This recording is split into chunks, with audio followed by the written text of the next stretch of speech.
Happy Thursday, everybody. Welcome to The Beat, presented by the Waterworks. I am Jeremy Birmingham. This is the Austin and Birm Show. Austin Ward will not be joining me today. Instead, I will be joined by Ryan Day, the football coach of the Ohio State Buckeyes, who has granted us a little extra time to break down the Buckeyes 2026 signing class, since last week turned into a little bit of a quagmire, let's just call it that, because of everything else that was going on around the Woody Hayes Athletic Center on Wednesday morning and into the Big Ten Championship game last Saturday.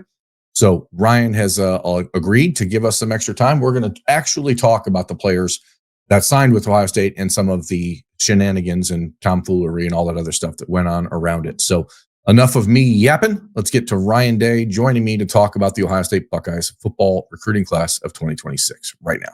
Ryan Day joins us now from, I don't know, I think you're at your office, but I can't tell because it's hard to tell. Ryan, this last week has been insane. Obviously, last Wednesday, signing day happened.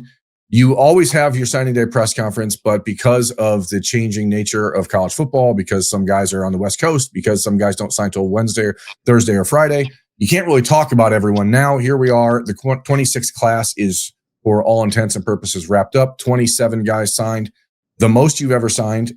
What really was the difference for you guys? Because I know that the season evaluation was trying to figure out, okay, who's going to have a big senior year? Maybe we can expand the class. Then the transfer portal thing changed and it's one transfer window.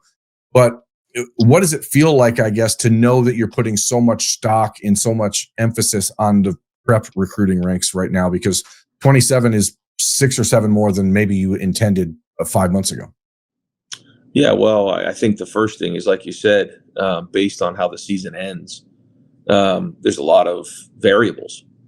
And so the timing of everything is something that we're, going to have to deal with for the first time, because there isn't going to be a second portal as of now. Now, maybe they change that, which I absolutely have been in favor of and have been from the beginning. I think the way that it's set up right now makes zero sense. But I've said that before. Doesn't matter. So what we're doing is we're adapting and trying to figure that part of it out, because we know that, there's a lot of stabs out there that were sort of in flux closer to signing day. So we felt like it was an opportunity to get some good young players in the program, knowing that the transfer portal is going to be busy. And so we still need to attack that the best we can. But we also can't be short, towards the end of January. And so we tried to project the best we could on what our roster needs to look like going into next year. How different did this cycle end up feeling? Obviously, when it started, you had commitments before you won a national championship, but obviously after winning one last January 20th, I assume conversations changed. The way that you're talked about around the country changes. You're one of 3 coaches now that has a national championship that's an active head coach. Was it easier this cycle, do you think, to get? I mean, Ohio State always gets indoors, but was it easier for you guys to show people, like, this is our plan, this works? I mean, what was the fundamental difference after winning the national championship? Well, as you know, nothing's easy, but what was clear was the stability that's here. And I think that is something that families and recruits really put a lot of stock into right now, especially with the way that, this fall shook out. So, there's not a lot of schools in the country that, every year are going to be in the national championship hunt that, have the market, have the brand that we do, the development that we do, the education that we do, the city that we do, but also, have this stability and a culture where these guys get well taken care of, and get pushed every day, but, want to be in a family environment, and everybody talks about that, but what really comes down to is, the testimony of the players that are in it, the families of those who have sent their sons here. And so, it's been good because, now we have a body of work that we can point to of winning, development, and taking care of players over an extended period of time. Yeah. And winning just continues to give us an opportunity to do that down the road. And certainly stability has been important, I think, for this class. Austin and I had a conversation with Mark Pantoni back in August. And, one of the things that Mark had mentioned was that the philosophy of how you build a class has to change in the NIL era. It's something that actually I had talked with Brian Hartline about a couple of years ago. Like, the fact is you can't sign 20 first round picks anymore. That's just not the way it's going to be. Now, maybe they develop into first round picks, but you can't sign 25 stars. You can't sign 8 5-stars. It's just too much money. As you look at this class, 27 guys, 11 of them from Ohio. I'm curious about your perspective as a father. When you see guys like Jaden Ricketts, or even more specifically, let's go like to Nick Lauder or Landry Breed or Mason Wilhelm, who went through the process, fought for offers, came and camped, tried to do all the right things to get recognized in the traditional ways. When you're watching this now and you're watching RJ go through this stuff, do you gain a different appreciation for the grinders out there? I mean, I know that that's what your history was itself, but I wonder if you take a look at those guys different now. Yeah, not different, but like, I think it was just asking me about like being as a dad. I think being a dad allows you a different perspective for sure. I don't think there's any question about that. But when putting a roster together, like you're saying, the number one thing is evaluation, to make sure that you feel like these are the right guys that are either ready to come in and make an impact right away, or maybe there's some guys in there that you think can be an impact in year 2, or maybe guys that, in year 3 or 4 it's going to take a little bit of time to develop them a little bit further along the line. And so that's where we try to best project, using a lot of things for evaluation, and one of them is their senior film. And so we need guys who understand the culture, want to be Buckeyes, don't want to just go for NIL money, because once they come for NIL money, guess what they're going to leave for? NIL money. So, we're trying to find, that right balance, and the culture is obviously what's most important for me as the head coach. But each guy, you assign sort of a projection to of, are they an impact player in year 1, year 2, year 3, and then go from there. But it's just great to see these guys really having great senior years, and doing it on the field, because we've seen it before where maybe there's a guy who's fairly highly recruited that we've projected to possibly be a good player, but maybe hasn't played a lot of high school football. Like that's really risky now more than ever. So we're trying to make sure that we're doing it that way. I think that's an interesting point, just because we are entering an era now. It just started back in 2020 with COVID, and you had guys like Travion Henderson, Evan Pryor, et cetera, who couldn't play anywhere their senior year. And then even with Jack Sawyer missing his senior year because of injury, and then Sonny reclassifying and Quinn reclassifying, you guys have had to deal with all sorts of different changes to the sport and changes to the amount of time you get to evaluate. You don't even get to do in-home visits anymore, so you don't really have the opportunity to sit and talk to parents in the most comfortable way anymore. But as you went through this class, you mentioned earlier just the opportunity maybe around the country as the season unfolded to take advantage of, that's my word, some of the unrest elsewhere. If you look at this, I mean, I've covered this a long time. I don't recall an Ohio State recruiting cycle that was this flip heavy in my time covering it in the last 15 years. Was that just a byproduct of all that stuff, or is it like realizing Ohio State can open the door for pretty much anyone at any time, and so there's no reason to rush? I mean, Jay Timmons is a prime example. Obviously, he's a 5-star and number 1 ranked cornerback in the country according to Rivals. But when you look at the rest of this list, Nick Lauder or Landry Breed or Mason or even Jameer Perez back in the spring, because you guys could have easily said, you know what, he's committed to Florida, let's move on. What is it about the continued evaluation that's important? Because you start to see how the recruiting impacts kids, or how it changes kids, or is it because how it changes the way you see kids? Yeah, well, I think each player has their own story. You take, JJ, for example. He's somebody who, had his own story. He went down and committed to Florida, and then we brought him back up. And then, the timeline on that was, sort of like, all right, he went on his visit. He went down to Florida. He came back. I think he realized a few things, was really looking for stability, and ended up becoming a Buckeye. Then to take a guy like, Jay Timmons, who it isn't about like what they're ranked, or actually ranked don't really matter at all. But like, we know, if they're ranked really high, they probably have a pretty high, opportunity to get on the field here, and that's good. But like, it's not about, what they're ranked, certainly when they're a sophomore or junior, and then quite honestly, it doesn't really matter what they're ranked going into their senior year either. But like, my point is, like, we would rather, have the guys that are producing on the field after their senior year or during their senior year. And this is a great example, for him, he all of a sudden becomes the number one guy in the country after he plays his senior year. Like, to me, that's a great evaluation. I'm really excited about him. I'm happy for his family.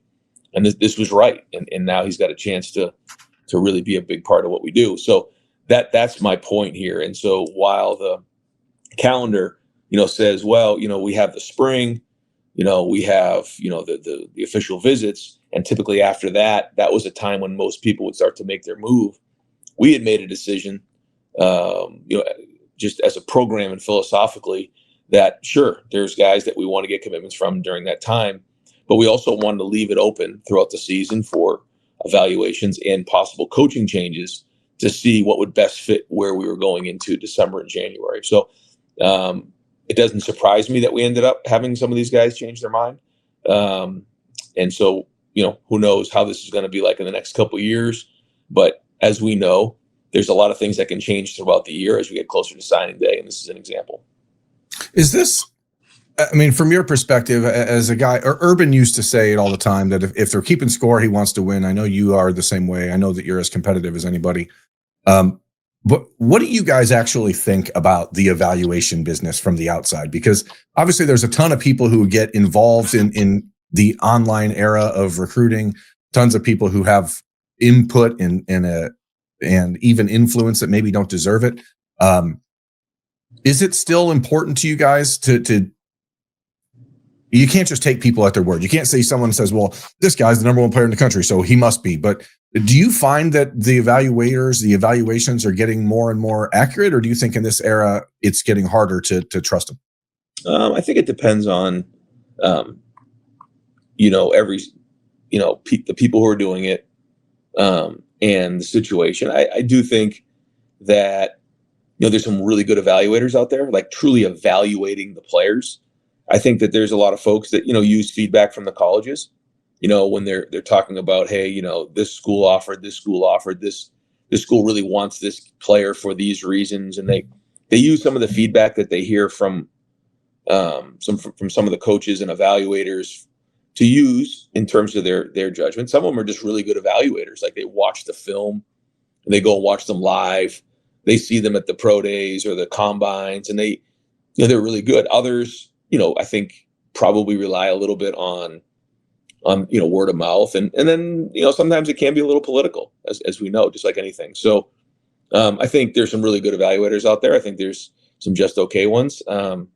But at the end of the day, it comes down to, well, once you get here, like Coach Mick says, there's nobody who cares once you get in that weight room and you get on that field, how many stars you got to produce. Nobody's going to save you. Yeah, nobody cares. So, but that being said, when some of the top countries and our top schools in the country are all working hard to get a player, it's probably because they're pretty good. Yeah. So we don't recruit based off of stars, but we do always look to evaluate to see what other schools are doing. Who they're after. If there's a kid who's in a certain part of the country and that school is working hard to get them, that it's a little bit closer to their school, there's a reason why. If they're not, that's probably there's a reason for that too. Yeah. So there's a lot that comes with it, and ultimately we try to trust our evaluations more than anybody. I want to break down it. I know last week you were asked about a few players individually, and you said you don't really like to talk about individual players because you feel you're going to leave someone out. In this case, just blame me, because I'm going to ask you about who I want to ask you about. So if someone asks, why did you not talk about that guy? Say it was Birm's fault. I want to start with Caden Gephardt, though, before we dive into it, because that flip, the way it occurred at the end, obviously a guy committed to Clemson. You have a ton of respect for Dabo Swinney. I know that. He's a local kid, playing with CJ Santa over there at Olentangy, a player that you knew from RJ, from RJ playing over there earlier when he was younger. I heard, and you can tell me if I'm wrong, that that primary conversation picked back up because of Nina and Caden's mother. Is that correct or not? Was that like a hey, this was a perfect storm to bring that back to the center? No, I don't know about that, but I can tell you that that they're a great family, and they're RJ and Caden played together when they were younger. And so I'd always watched Caden very closely. And I think the biggest thing here is, one, he's a tremendous talent. And I think that, his skill set really is going to mesh well with Matt Patricia and what we're doing on defense. And, that was a significant change, I think, in the recruiting process. And I think, for Caden, he sees that and he understands that. And so I think growing up in Ohio and being in Columbus, I think Ohio State has always been important to him and his family. And so certainly Clemson's a great program and Dabo does a great job. But I think as it got closer, I think, for he and for his family, they saw obviously what was going on with Matt and what they were doing on defense. And I think, having the family be a part of his process here, is something that's important. That family's very close. And so it was great, just to see the smile on his face, when he decided to make the move. And I know it wasn't easy because he's a high character person and he really respected all the guys at Clemson. So this wasn't easy for him. But I think he knows in his heart he made the right decision.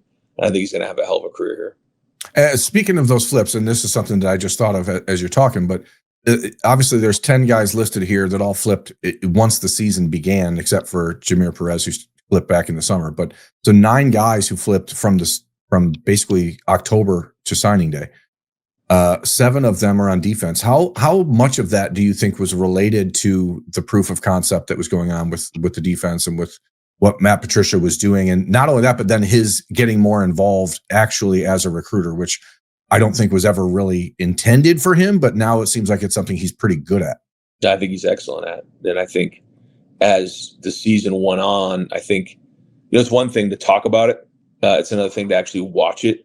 And I think when you saw the multiple fronts, when you saw what we're doing coverage-wise, when you saw the different NFL-style defenses, it just it gave testimony to what we talked about during the recruiting process. Because during May and during June and during those times, it's one thing to say, hey, here's what we want to do. It's another thing to actually see it. And I think even just after the Texas game, people just got really excited about that part of it. And then his relationship with some of the recruits, I think, really helped as well.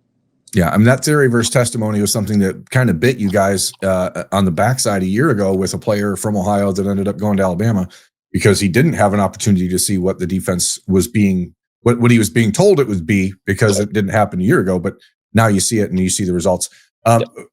As a quarterback, I'm always most interested in hearing your perspective on the quarterback decision that you make in the cycle. Again, knowing that there was all of this potential upheaval around the country, you guys could have waited until November to find a quarterback if you wanted. You've done that plenty of times in the past, but you made a move on Luke Fahey from California, from Mission Viejo in June. What made Luke the right guy for you? And I'm just fascinated by his personality, similar a lot of ways in my mind to Julian, just kind of never too high, never too low. But what is it about him that you guys really liked? Well, when you watch his film, it's just quick decision making, it's accuracy, and you're right. He's very competitive. He's very intelligent.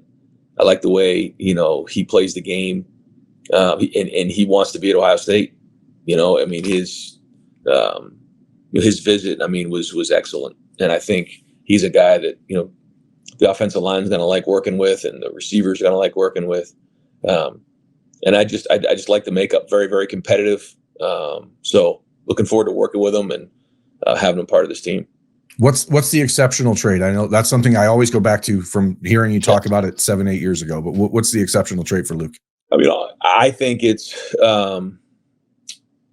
probably a combination of vision, like spatial intelligence, being able to anticipate, see what's going on with the defense, recognize coverage, and then how quickly the ball comes out accurately. So seeing it, anticipating it, and then how quickly the ball comes out, and he makes completions look effortless. In the 7-on-7 era of this sport, does it matter who kids play against in high school anymore? Like when you're talking about a high school like Mission Viejo out in California playing against big time programs week in, week out, how impactful is that as you evaluate a quarterback? Well, it's part of the evaluation. It just is like, who you're playing makes a big difference. But like, that doesn't mean, you have to be at one of those schools. It's just part of the evaluation. And sometimes it can be, an advantage. Sometimes it can be a disadvantage, because when you look at, someone like Joe Burrow or whatever, like, as they get even Tavian coming from Bellefontaine, that's a big jump. It's a jump, but like the ceiling's really high. And so, that's what you try to figure when you're evaluating. Speaking of major programs, Mater Dei out there in California is one of the biggest in the country, if not the biggest. I'm not going to ask you for details on this, Chris Henry, the last 48 hours of that whirlwind, but have you ever experienced anything like that before? I mean, obviously it seemed like there was a moment that the Jeremiah Smith recruitment could have felt similar, but that was over in 12 hours. This one extending almost 30, 48 hours. What was that like for you and the staff as you tried to balance what you wanted to tell Chris, but also the almost like you guys can't allow yourselves to be bullied by anyone in this situation. So what was that conversation like over those 48 hours? Well, I think the first thing is, we really wanted Chris. We think he's a tremendous talent. He's been committed for a long time. So a lot of other people want him too. And so when you go through your whole recruiting process, he committed at a young age and had been committed for a long time. And then all of a sudden, the receiver coach that you built a strong relationship with, has an opportunity to become a head coach on signing day, gets announced. That's a lot. That's a lot to process. And, I felt for Chris, because, now there's a lot of noise out there, a lot of confusion. And to his credit, he took a step back and said, let me just take a deep breath on this. Let me, not make an emotional decision. Let me just kind of process it. And with his family, he did that. And, we obviously let him know that nothing's changed here, other than the fact that, we're going to go try to find, the best player, the best coach in America to go coach you, that we can, just like we've done before with other coaching changes. And that everything else is still in place.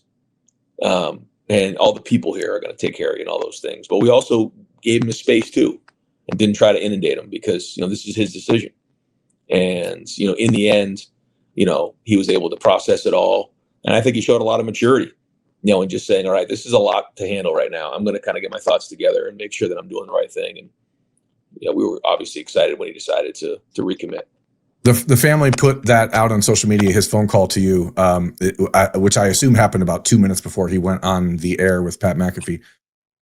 Your voice on the phone call, a lot of people are speculating that you were bracing for impact the other way. What was that like for that momentary phone call? Did you think he was going to say the other O word instead of Ohio State? Well, usually when they say, I really want to thank you for recruiting me and for everything you've done, it usually goes the other way. So that was not a good feeling. But I did in my heart feel like this is the right place for him. I feel like we have a great situation for him to come in and do his freshman. It can't be a better situation in the country, with Julian coming back, Jeremiah on the other side, and what we have coming back. So I think, in his mind, he knew that, in terms of development and Mick and everything that we're doing. So it's a little bit of a leap, because, we don't have, wide receiver coach named during this time. And so, we'll have to work to make sure that we get that solidified. But in the end, obviously we were, very, very excited when he decided he was going to, make sure that he recommitted to us and was going to sign that day. So, that's kind of the drama of signing day that is exciting when we get news like that. So everyone when I didn't say anything, because they told me not to, but when McAfee was on throughout the Woody, you could hear people screaming down the hallway, and so that was a cool experience. Speaking while we're trying to get ready for third down and everything else against Indiana that week, so it would have been nice to have a 6'7", 215-pound receiver out there. As a guy like Dre Quinn, who did not get talked about much, you guys offered him last January when you were in Atlanta for the national championship game. Committed another player who had been committed to Clemson at a position of major need in the class of 2026. How important was it to get a guy like Dre, and what were his traits that you guys thought, despite the fact that he wasn't as highly ranked as some of the players you chased in the summer? Why is he a guy that you and Larry and Matt are excited for at defensive end? Well, he comes from a great background in terms of high school program, and we needed somebody who could really be a playmaker on defense, and we think he is, and that was a major need. And so this is one of those ones we really evaluated hard. We went through, we watched it, And we just think he has a tremendous upside. And this was certainly a position of need.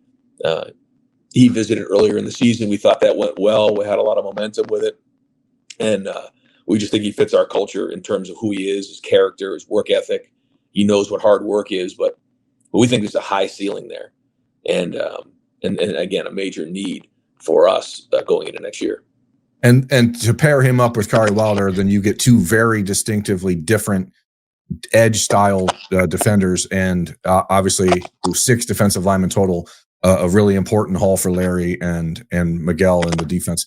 Linebacker, we talked last week about James and the work he's done as a recruiter during the press conference on Wednesday, but I wanted to get your thoughts on Sincere Johnson, because I know that as a person, he's one of the kids you've really gotten close to and have a great relationship with. I always laugh because you don't see it, but when we're at the stadium and Sincere comes down the tunnel, he always has this look on his face like he wants to like punch someone, and then he sees someone that he knows and he turns into this nerd. He just turns into this like goofy kid. What did you learn about him throughout this process when he started being recruited as a 6'3", 245-pound kid that you thought might have developed into a defensive lineman? Now he's a prototypical middle linebacker. What do you guys like about Sincere? Well, first off, he had a great senior year, won another state championship, and played under Coach Ginn. And like Coach Ginn, he knows how to build a mindset. And this is another example of that. And Sincere, has always been very intelligent, like always, like in terms of like IQ, but also has EQ. Like he can read a room. He knows people. I think he has a chance to be a captain down the road, but played his tail off. I mean, I think in one game he had like in the mid-20s in terms of tackles, and he's been all over the place. So I think coming here, his ceiling again is really, really high. And like you said, like he's got real size and thickness and power at the point of attack. Like he's a thumper. So excited about seeing him. And I know this was a guy that, James was excited about, but so was Patricia early on. Like this is a guy that we need in this defense. Yeah, he can do a lot of different stuff. One guy that you recruited for a long time, committed early, nobody ever made a peep about him after that, was Jordan Thomas, the cornerback from New Jersey. A lot of Ohio State fans look at the 26 cycle and see that there were 3 very highly ranked cornerbacks in the state of Ohio that all left the state to go elsewhere, including one that had been committed to you guys. But when you identified, and Tim Walton had identified Jordan early, and then he committed early despite a lot of big money offers from other schools around the country, what does it say about him and his family that he stuck with it, that there was no talk about a flip, no visits elsewhere, just a guy who was committed to the Ohio State Buckeyes? Well, when I watched Jordan in our camp when he was a little bit younger, I watched him and I was like, okay, this guy's a real talent. And then I got a chance to spend time with him and meet with him. And this is another guy who comes from a tremendous program. And Vito Campanelli at Bergen does a great job. But like he, when he gives a recommendation like he did, and then you have this meeting with him, you're like, okay, this guy's different. Like these are the guys that you want to build around. And he had me from the jump in terms of his personality. I love this kid. I think he's Buckeye Nation's going to love who he is as a person, and certainly as a player. He's a big time talent. Yeah, like defensive end, it's another spot where only 2 guys got signed at corner, but when they're both potential impact makers and difference makers early, that changes the tenor of the entire class. Last individual player I want to ask about is Blaine Bradford, which obviously, again, a kid who visited with his family in the spring. Nobody nationally had any inclination that he was that close to making a decision. He went home after a weekend visit, committed on a Monday morning at like 8:30 a.m. with no fanfare, no nothing. 5-star, all everything. Look at the photos. All he ever wears is like he's like the most swagged out kid we've ever seen. But yet totally down to earth, humble, and interested in getting right to work. But you guys went to Baton Rouge and took a kid that's from a mile away from Louisiana State where his brother plays. How improbable was that for you? And what type of, is Matt Guerreri getting ever enough credit for the work he's done on your staff, but also as a recruiter? No, he doesn't. He's tremendous. And, anytime you see someone from Louisiana, the first thing, can we really get this guy? It's a lot of things you got to work through to pull somebody out of Louisiana. But Matt did a tremendous job. And Tim was involved, and so was Matt Patricia. But Matt was great. But Blaine is, he's special, classy, mature, talented, really intelligent.